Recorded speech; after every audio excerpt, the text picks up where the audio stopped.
can I get my music, please? Okay. Time.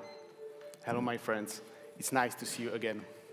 When I chose the coffee for this competition and tried it as espresso, I noticed that it has a quite similar taste to the coffees I was competing with before. And even though they were different varieties, processings, and even origins, there was something in the taste profile connecting those coffees. It was the texture.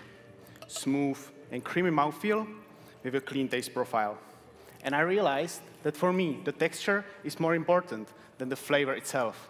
And that is what I would like to share with you today. I tried to create the best possible texture in each beverage I'll be serving you. Right now, I'm going to prepare shots for my signature beverage. So meanwhile, you can find all the important information on the cards in front of you. So please, feel free to use them and take them with you backstage later.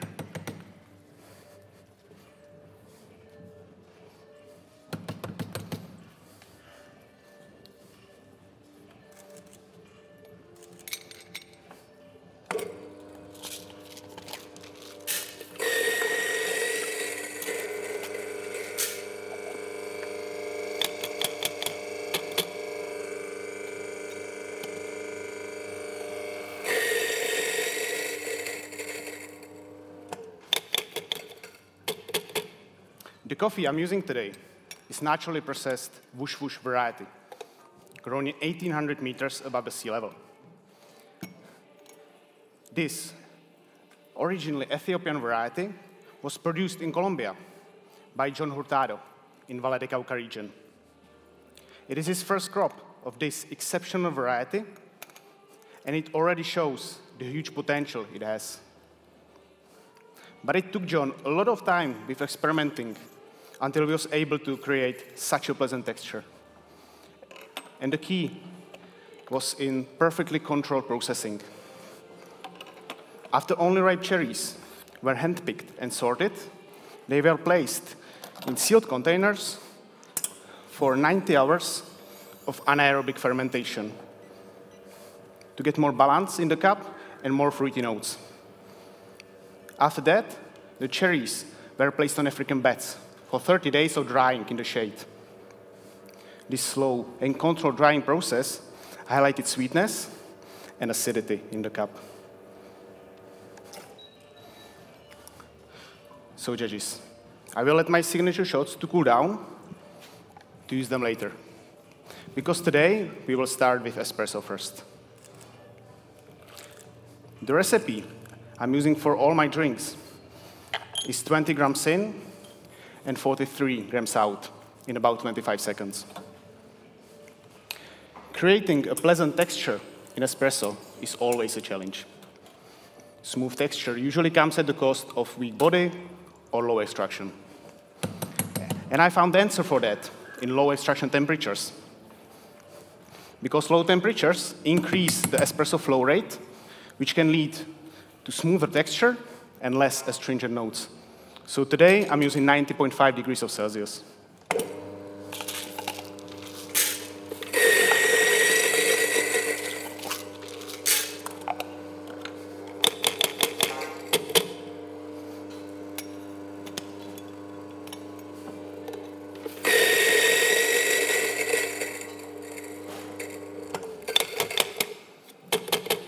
Low temperature in combination with precise pack preparation and for higher extraction and EK grinder for cleaner cup resulted in the most pleasant cup of coffee I was able to achieve. So judges, in your espresso, you will get notes of cherries, nougat, and tangerines. It has medium sweetness, medium acidity, and medium bitterness.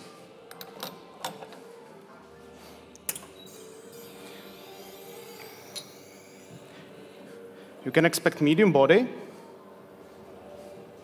pleasant, long-lasting aftertaste.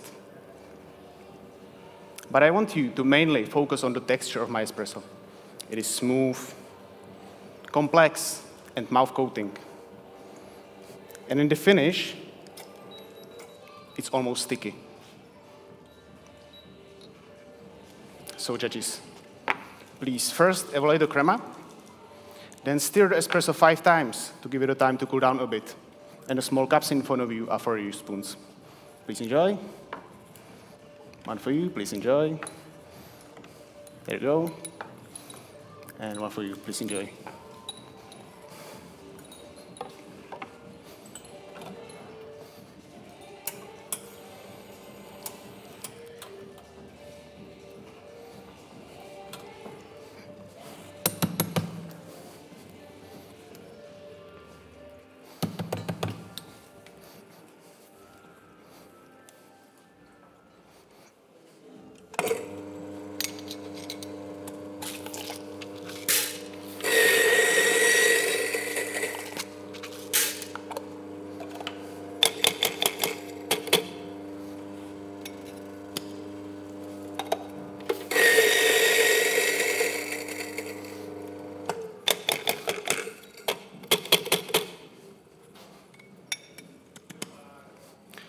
We roasted this coffee 12 days ago in our Rebelbean roastery in Brno, using 205 degrees of Celsius drop temperature and 1 minute and 50 seconds development time. We also wanted to make the coffee soluble enough, so we prolonged the browning phase to get more sweetness in the cup while preserving the bright acidity and aroma. So judges, we are moving to the milk beverage, which is all about the texture. It should be rich, creamy, and just delicious. I wanted to create creamier and richer texture than usual, so I decided to use a blend of 1 part freeze distilled milk from Bee Food Company and 1 part fresh whole milk with high percentage of fat content. This combination creates the texture that I wanted, and it still preserves the flavors of the coffee.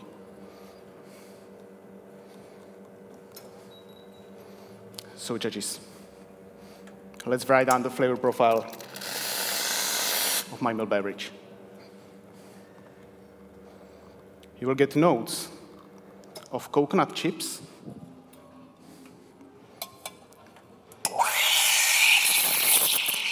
dark chocolate,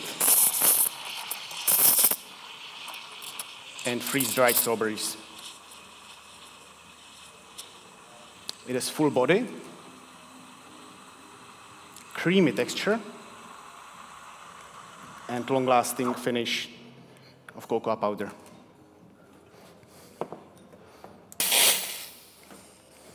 And the total volume of my milk beverage is 110 milliliters, with a ratio of 1 part of coffee and 4 parts of milk.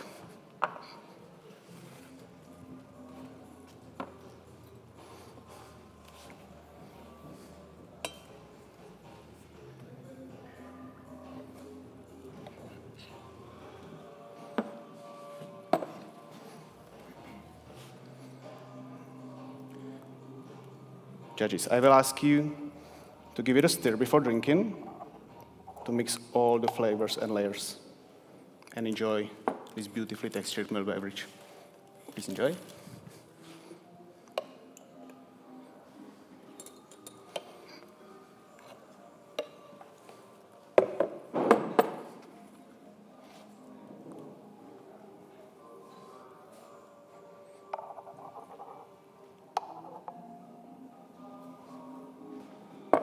One for you, please enjoy. And just to be sure, once again, you will get notes of coconut chips, dark chocolate, and freeze-dried strawberries.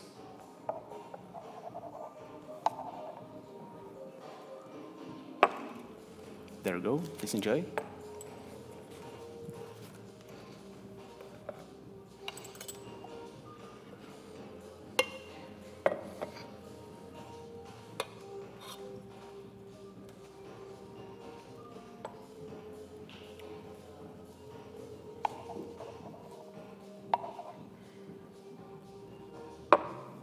And last one for you, please enjoy.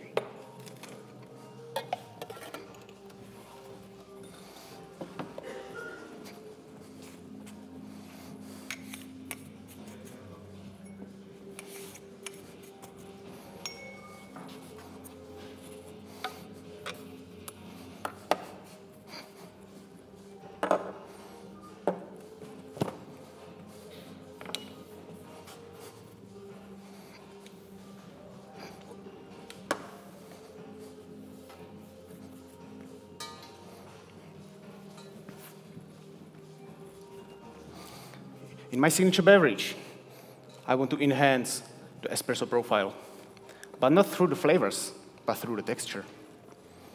We will start with 4 espressos that I prepared earlier and let them cool down. To enhance those red fruit notes from my espresso, I'm adding 40 grams of sherry puree, which I strained and then blended with white sugar in ratio of 2 parts of puree and 1 part of white sugar. To highlight those citrusy and floral notes, I'm adding 30 grams of freshly squeezed tangerine juice, which I strained and then added a pinch of salt to get more balanced and complex flavor profile. So judges, right now we have a base for our drink, and it is a time to change the texture. I divided it into 4 steps. First, I'm adding 20 grams of aquafaba, the chickpea water. It works as an emulsifier, so it helps connect all the ingredients together, and that leads to richer mouthfeel. Which brings me to the second step. I'm blending all the ingredients together for 30 seconds. Aquafaba also contains saponins, which will create a foam when mixed with the air. And foam in a drink will result in creamier mouthfeel.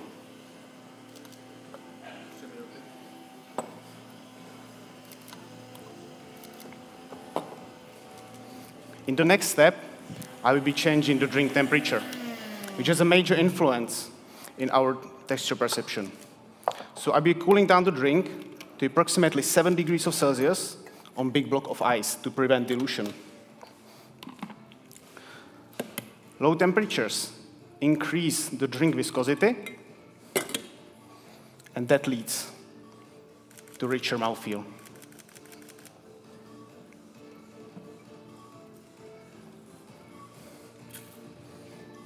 And finally, I wanted to trick your brain as well with the surface of the glass you'll be drinking from. So I covered the rim with ruby chocolate paint. It won't change the flavor of the drink, but it will change the way of your texture perception. Because when you create a smooth and creamy sensation on the lips, it will affect the drink texture in the same way. So judges, we started with a drink matching the espresso flavor profile. And then we altered its texture in 4 different ways. Because I wanted to show you how different texture can bring different flavors in the drink. So now you will get notes of kiwi, yellow melon,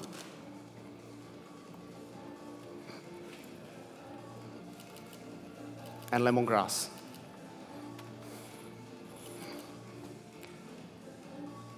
There's medium sweetness, medium to high acidity,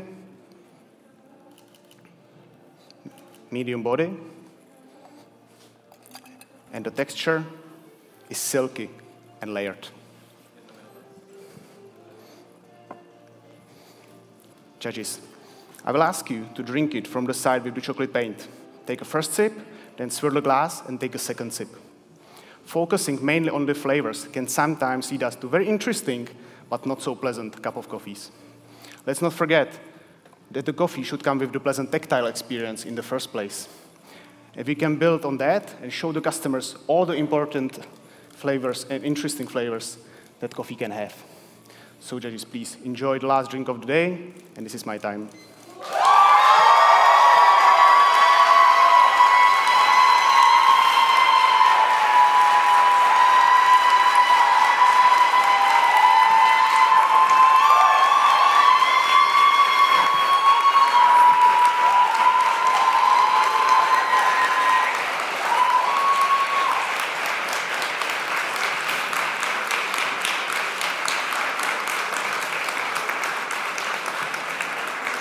Potlesk, který patří Denisi Kramářovi z Rebelbeanu, poslednímu dnešnímu soutěžícímu. Denisi, 3 slova, které vystihují dnešek. Lepší než včera. Dokonce jsou to 3 slova, my tam nemůžeme kvůli porotě tady ještě dopředu zas tak moc. Jo, takže teď se nám rozchází technika s pravidly. A potom, co miluješ na práci s kávou? To je nová otázka, to jsme včera neměli. Ty jo, to jsem si nepřipravil, hele. Co miluji na práci s kávou? Asi to, že to oslovuje tolik lidí. Že vlastně jako to je takový international language, že vlastně kafe je všude, všichni ví, co to je. A když nevíš, o čem mluvit, tak vždycky můžeš začít mluvit o tom, že děláš kafe a vlastně to zajímá každého, i toho, kterého to nezajímá, tak se na to zeptá a minimálně se bude divit, proč vlastně to děláš. Paráda, můžeš se rozloučit s porotou. Thank you very much. Díky. Thank you. Děkuji. Thank you. Thank you very much. Tak a my se přesuneme takhle blíž, tak aby na tebe bylo pěkně vidět. A další otázka.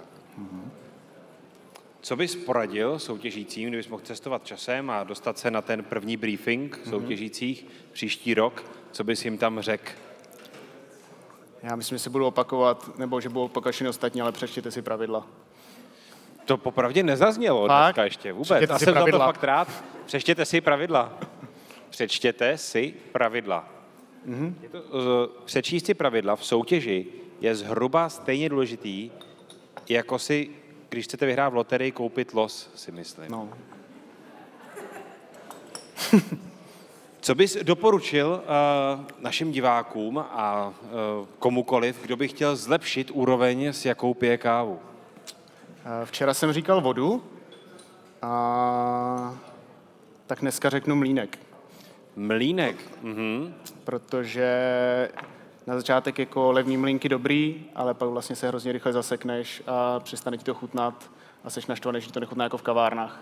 Takže investice do mlýnku je taky fajn. Máš nějaký jiný oblíbený mlýnek, než je Mytos? Ještě něco jiného, dalšího? Protože Mytos je samozřejmě dobrý, který dělá Victoria Rodino. Myslíš jako profi nebo ruční? Myslím ruční teď. Vezmeme ruční tak mlýnek. Já bych řekl Made by Nock. Je to vlastně chlapec z Edinburghu a vyrábí naprosto skvělý mlýnky s titanovými kamenama.